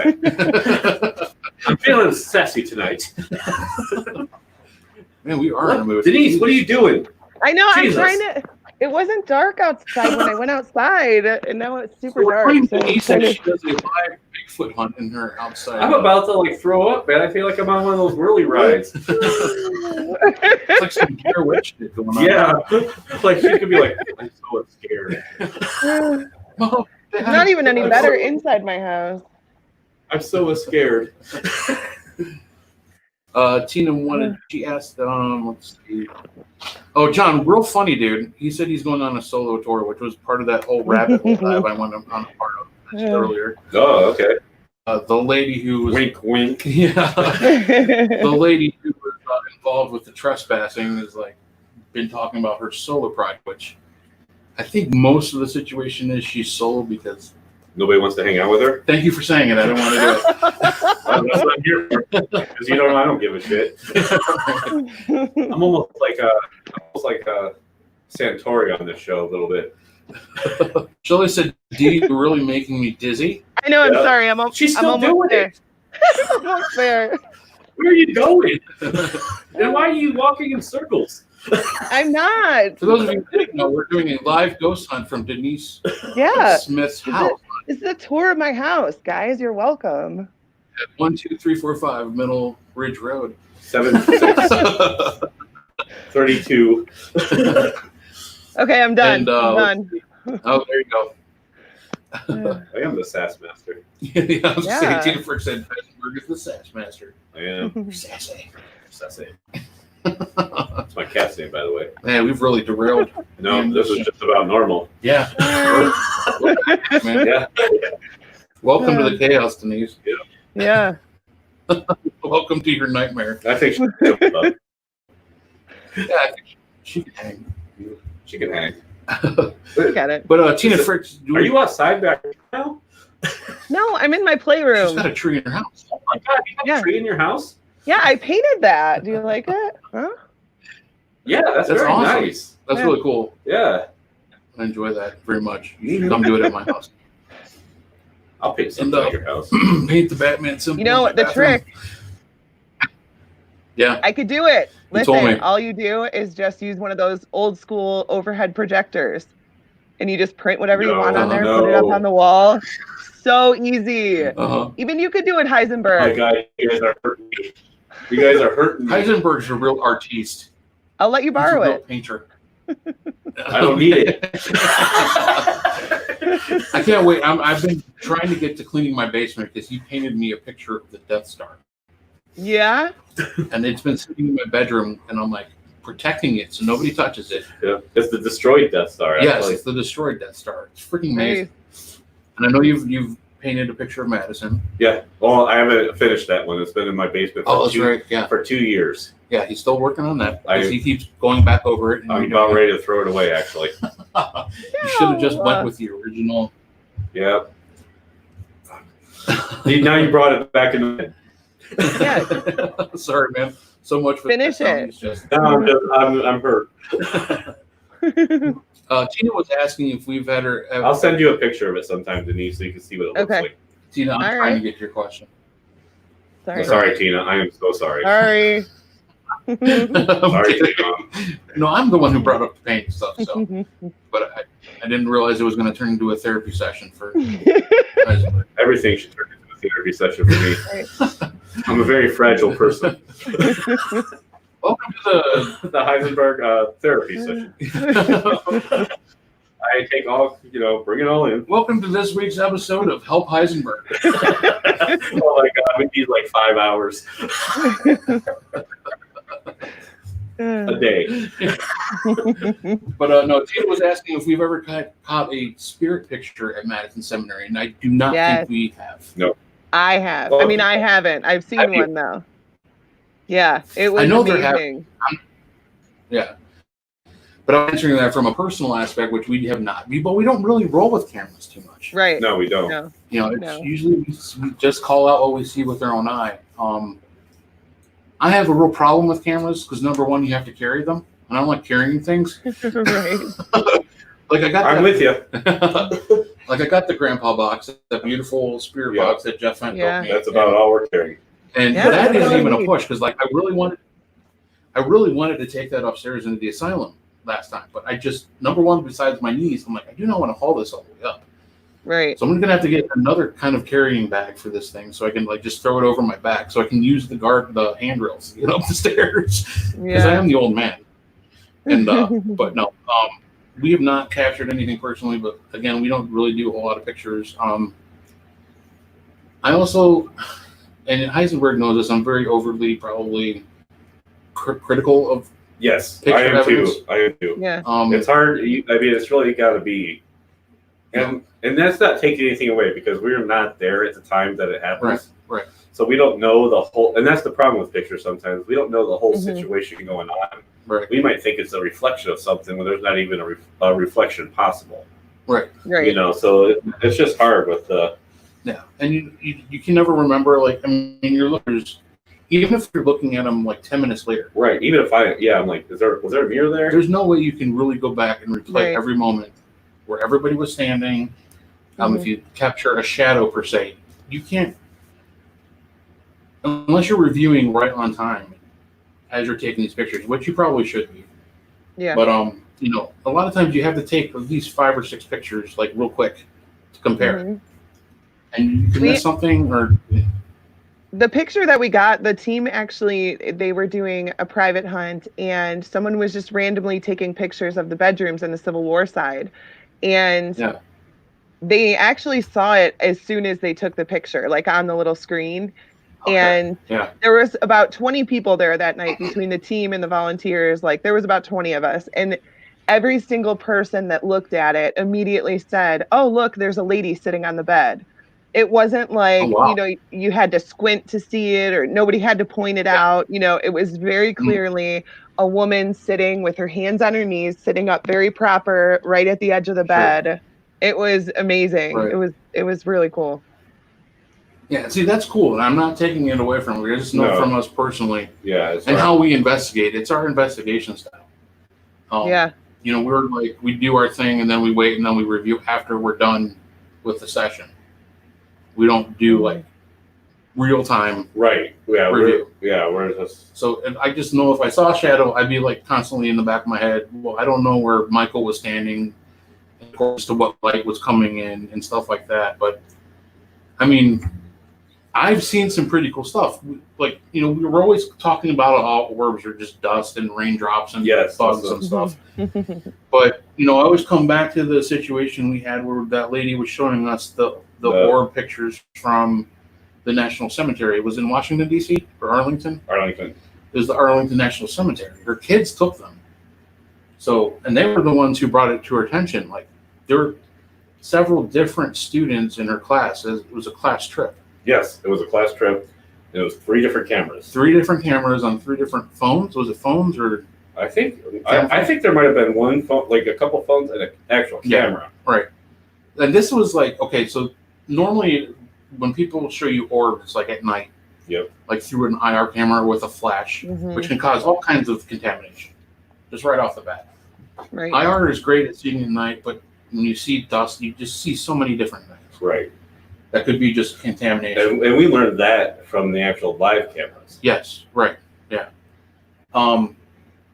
But this lady shows these pictures, and we talk about this all the time. We've talked about it on the show before, but these like blue little flames, Yes. like just and like on walkways, like on sidewalks, and one was in a bush. Yeah, it was just the weirdest thing I've ever seen. I really wish I would have like taken a picture of it. Yeah, and I mean, if it was like just one camera capturing these, I would probably scratch my head and be a little bit more skeptical. But the fact that it was kids who probably, I mean, maybe they know technology enough to like come up with some kind of crazy story. Yeah, I don't think it. I don't believe that's the case. But they were just like, and I always say this. I don't know if you ever seen Brave. I mean, you have kids. Have you ever seen Brave, the Pixar movie? About Merida. It was a Disney movie. Yeah. You know how she follows those little wisps to the witch's hut? Those little like blue purplish flame things. That's what it looked like in the picture. Wow. And it was mind-boggling because Michael sent her down to show me. But no, I usually do that as a joke. Yeah. Because people, like when you're there, like, cause you have to understand, like, it's hard for you to look at a picture and say what it is. Like, because most likely your first thoughts are going to be dust or something like that. It's hard. Right. We're not there. So people show us pictures of orbs all the time. And it's just really hard. So my joke is I go, wow, you should go show Ray this. But this one was a true one. I was like, oh, you need to go show him that. Yeah, right. Yeah. Oh, that's very interesting. You should go show Ray. Yeah. Let him tell you his take on those orbs. Hey, Denise, I just sent you the picture in the messenger of the saw. It looks amazing. He's got enough talent. He should continue and finish this painting already. Seriously, it's been 2 years. Yeah. Come on. Right. I just can't get this. I can't get the Civil War side to set up right. I messed up the whole sizing. Mm. But Eileen said bugs. I don't know if that's in reference to the pictures that we saw at Arlington. No, the Arlington ones were for sure because they were emanating their own light. Yeah, they were emanating their own light during the day. It was daytime. Now, a lot of times during like the orbs, especially on the videos and stuff, when they're like emanating like that, they usually are bugs because they're shining. You know, they're flying at different angles. So, and a lot of times the bugs' bodies have that semi like reflective quality to them. Right. Mm-hmm. Science. Yeah. I love when people watch, videos. So we're laughing at Dave Wolver, the Golden Voice, the Man Mountain, saying, "Get to the painting, jabroni." Dave Wolver for president, 2020. Right. Yep. For sure. but like, yeah, they're like, you can tell some of the orbs, like, Yeah. you know, like, cause I really learned the orbs, like, checking them out is when we used to do the videos. Like, Ray and I used to set up 4 videos of a DVR. Yeah, and like the run security cam system. run the whole thing, and I'd sit there and watch all that video. Yes, You know, so that's like 4 cameras of 8 hours of investigation. That's 32 hours. Yeah. You know. 5 more years. So you start to really get good at picking out what is, because most of the time it is done. Yeah. You know, we had one good thing at that building where there was like a lightning strike. Yeah. Wow. It was a lightning strike Mhm. in the middle of the screen, and when we froze it, it had it had reflection Yeah. Yeah. to the side. It wasn't just like a camera glitch. It had Yeah. like reflection on the other sides of the. And I still have it. Yeah. I've never erased it. It's on the DVR you have. Oh, it's still on it? Yeah. Oh. Tell me how to find it. No, I don't know. But it's there. It's there. Yeah, but like I said, we've never been camera people. We don't like overload ourselves with a bunch of equipment when we go out. Because it's forever. Yeah. And like a lot of places I know for me, just physically with like my knees constantly bothering me, it's like one shot deal. Yeah. You goes up those steps. You better have some purpose and like experience what you want to experience. Yeah. And not pay a whole lot of attention to like a bazillion pieces of tech. It would seriously be like 2 hours of setup. Right. Madison was crazy trying to set it up. Mm-hmm. Yeah. Because I mean, think back to when the previous owners owned it. Like 75% of the electric did not even function. No, properly. so I have 500 yards of extension cord. Actually, one's still at Madison. That was there from MadCon that somebody borrowed. And I saw it in the room. We were doing the tour once. I was like, "Oh, that's my extension cord." I was like, "You can have it. I got enough." But We're yeah, I have famous for that. 500 yards. 500 yards of extension cord. I think we used every foot of 500 that. feet. Yeah, Wow. and I would be connecting. We had camera wires everywhere, and I don't know. Like we almost trip over half the stuff, but yeah, we were like, no more. Yeah, No Right. more. Right. And honestly, I feel like it's cool to watch them, and sometimes you do catch stuff on there, but especially at Madison, they know when you have the cameras on, and the activity will be in the other room. You know what I mean? Yep. It's almost better to Madison. not have the cameras, because you'll have more personal experiences. Right. yeah. I always say Madison's like the king of misdirection. Right. Yeah. Yeah, it is. Yeah. I want to say Eileen just made a comment that makes sense. You can tell the difference between what's dust, bugs, and such. She's a photographer Right. and a wonderful photographer, by the way. Yeah. Right. So yeah, I would love for her to see those pictures, just to get her take on it. Oh yeah, that would Being have a been awesome. photographer. Yeah. And Yeah, see for what sure. she would think it would be. I've never seen anything like that No. before and since. And I mean, we're open minded enough to like take a photographer's point of view and tell us if Right. it's not what we Right. think. Yeah. 3 different cameras and 3 different spots. If Right. Yeah. they That's did something like that, kudos to them. They got us.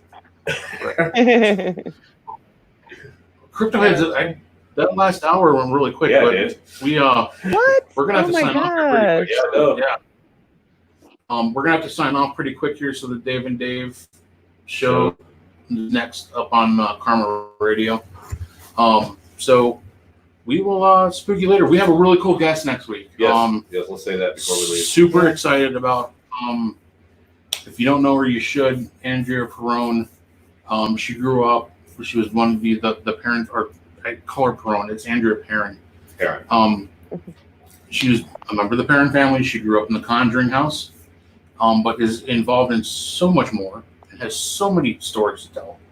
I'm super excited about having her on. You heard Ted and Doug talking wonderful Great things about her yeah. earlier. So, going to be a great show.